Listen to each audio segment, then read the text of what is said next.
बता दें, रूस यूक्रेन युद्ध की सबसे बड़ी वजह ब्लैक सी है। यहीं से यूक्रेन के टारगेट पर क्रीमिया है। ब्लैक सी पर नेटो के कब्जे का मतलब क्रीमिया गया हाथ से, इसलिए ब्लैक सी में दबदबे की जंग चल रही है। युद्ध को 1 साल से ज्यादा हो गया है, लेकिन वो मुद्दा, वो मकसद आज भी कायम है। यही वजह है कि ब्लैक सी में रूस और नेटो दोनों युद्ध की तैयारी कर रहे हैं। यूक्रेन को हथियार देकर अमेरिका अपने इसी मकसद को पूरा करने में लगातार जुटा हुआ है, जबकि रूस परमाणु हथियारों के दम पर नेटो को जवाब देने की तैयारी में है। 14 अप्रैल 2022, काला सागर। आज से ठीक 1 साल पहले 14 अप्रैल की इसी तारीख को काला सागर में रूस की बादशाहत पर हुआ था बहुत बड़ा प्रहार। सन्न रह गए थे पुतिन, हैरान हो गई थी पूरी दुनिया, सदमे में आ गई थी रशियन नेवी। धमाका ब्लैक सी में हुआ, लेकिन उसकी गूंज मॉस्को और क्रेमलिन के प्रेसिडेंट हाउस तक गूंज गई।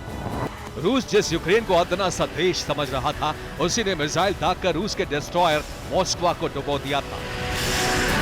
ब्लैक सी के जिस हिस्से में रूस की बादशाहत कायम है, जहां रशियन युद्धपोत बेखौफ चलते हैं, वहीं एक धमाका हुआ और रूस का बेशकीमती वॉरशिप पानी में समा गया।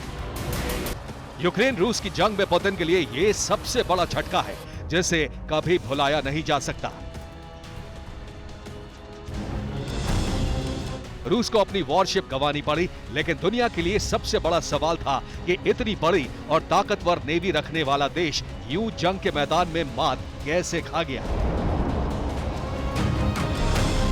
समंदर में हाई स्पीड से आगे बढ़ता एक वॉरशिप, रफ्तार की वजह से हर वक्त बदली हुई लोकेशन, अथाह समंदर के बीच एक वॉरशिप पर सटीक निशाना लगाना बेहद मुश्किल होता है। यूक्रेन इतना ताकतवर ना तो अंतरिक्ष में है कि उसका कोई सैटेलाइट टारगेट फिक्स करने में मदद करता, और ना ही समंदर में यूक्रेन इतना पावरफुल है कि वो रूस के युद्धपोत को चुनौती दे सकता था।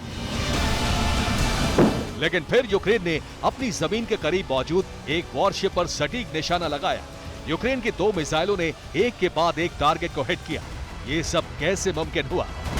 रूस जानता है कि जो हुआ उसके पीछे अमेरिका का हाथ था, और वहीं से ब्लैक सी को लेकर नेटो और रूस के बीच एक जंग की चिंगारी सुलगी, जो अब 1 साल बाद पूरी तरह से धधक सकती है। ब्लैक सी पर युद्ध भड़कने की आशंका सिर्फ मॉस्को पर हमले का 1 साल पूरा होना नहीं है, वजह बयान और बैठकें हैं।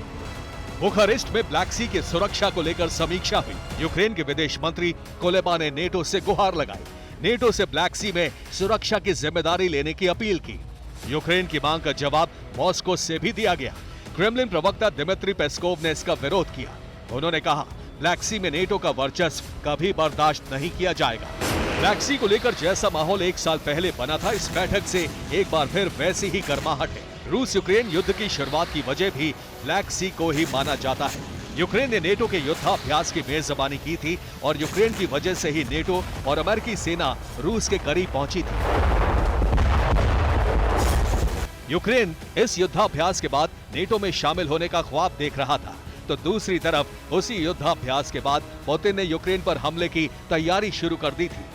अब अगर फिर नेटो ने ब्लैक सी में वर्चस्व बनाने की कोशिश की, तो निश्चित तौर पर रूस परमाणु हथियारों के इस्तेमाल से भी बाज नहीं आएगा। अमेरिका, नेटो या यूरोप का कोई देश अगर रूस से टकराएगा तो पुतिन क्या कर सकते हैं, इसका ट्रेलर भी रूस के रक्षा मंत्रालय ने जारी कर दिया है। जिस ब्लैक सी में कुछ दिन पहले रूस के सुखोई फाइटर्स ने अमेरिका के ड्रोन को मार गिराया था, उसी ब्लैक सी में रूस की नौसेना की पनडुब्बियां एक्शन में दिखी।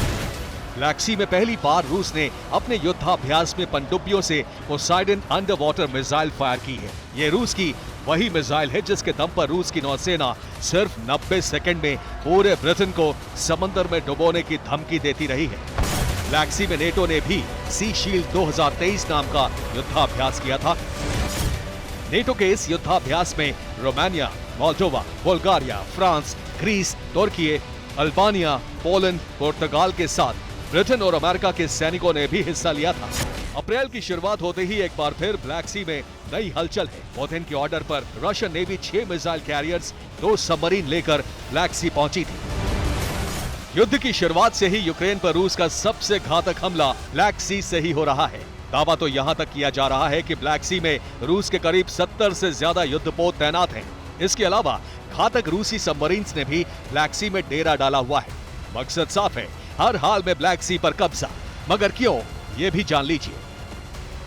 ब्लैक सी की सीमा 6 देशों जैसे बुल्गारिया, जॉर्जिया, रोमानिया, रूस, तुर्की और यूक्रेन से लगती है। इनमें से 3 नेटो के सदस्य देश हैं। रूस का 800 किलोमीटर बॉर्डर ब्लैक सी से लगता है। रूस ब्लैक सी को यूरोप में अपने प्रवेश के लिए आर्थिक द्वार मानता है। इसकी वजह यह है कि ब्लैक सी के जरिए रूस की पहुंच भूमध्य सागर तक है। नेटो देशों पर इकोनॉमिक और पॉलिटिकल दबदबा कायम करने के लिहाज से काला सागर एक स्ट्रैटेजिक पॉइंट है। यही रूस का नेवल बेस भी है। यही वजह है कि नेटो और रूस दोनों इस इलाके में वर्चस्व चाहते हैं। काला सागर को रूस यूरोप का इकोनॉमिक एंट्री गेट मानता है। यहाँ से रूस भूमध्य सागर तक अपनी पहुंच बनाता है और दक्षिणी यूरोप के प्रमुख शहरों में अपने सामान भी पहुंचाता है। यूरोप के कई देश अपनी ऊर्जा और तेल की जरूरतों को पूरा करने के लिए ब्लैक सी को सेफ और शॉर्ट रूट की तरह इस्तेमाल करते हैं।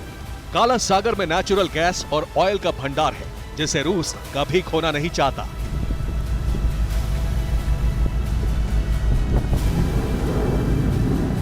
यूक्रेन को नेटो में शामिल करने का मकसद भी काला सागर तक पहुंच बनाना था, लेकिन पुतिन ने अमेरिका की रणनीति को पूरा नहीं होने दिया।